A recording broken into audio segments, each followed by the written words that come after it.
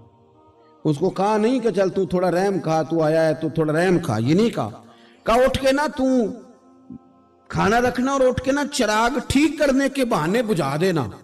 ہم دنیا والوں کے سامنے کیوں اپنے دکھ بیان کریں؟ ہم جو کہیں گے رب رسول کی بارگاہ میں کہیں گے۔ تو نا چراغ ٹھیک کرنے کے بہانے، اہلیہ اٹھی، کھانا دینے کے بعد چراغ ٹھیک کرنے کے بہانے بجھا دیا۔ خامد بھی ہاتھ چلاتے رہے، بیوی کبھی برتن رکھتی کبھی اٹھاتی، پتہ چلے کہ کھانا کھا رہے ہیں، کھانا کھایا جا رہا ہے۔ کہتے ہیں مہمان پیٹ بھر کے کھانا کھا گیا۔ یہ کام ہوا رات کے اندھیرے میں، اس وقت ہوا جب چراغ بھی بند تھا، اس وقت ہوا جب کوئی دیکھنے والا نہیں تھا، کسی پڑوسی کو بھی خبر نہیں تھی۔ فرماتے ہیں صبح کے اجالے میں اس مہمان کو لے کے مسجد نبوی میں نے قدم رکھا تو نبی کریم نے فرمایا رات جو تم نے کام کیا ہے نا، اسے دیکھ کے میرا رب بڑا مسکرایا ہے، اللہ بڑا مسکرایا ہے۔ اللہ تر دامنی پہ شیخ ہماری نہ جائیے، ہم دامن نہ چھوڑ دیں تو فرشتے وضو کریں۔ یہ شان ہے صحابہ کی۔ نبی کریم علیہ السلام نے فرمایا رب رات مسکرایا تیرا یہ انداز دیکھ کے، اور اس نے قرآن نازل کیا وَيُؤْثِرُونَ عَلَىٰ أَنفُسِهِمْ وَلَوْ كَانَ بِهِمْ خَصَاصَةٌ۔ کچھ لوگ وہ ہیں جنہیں بڑی بھی ضرورت ہو تو دوسروں پر اثار کر دیتے ہیں۔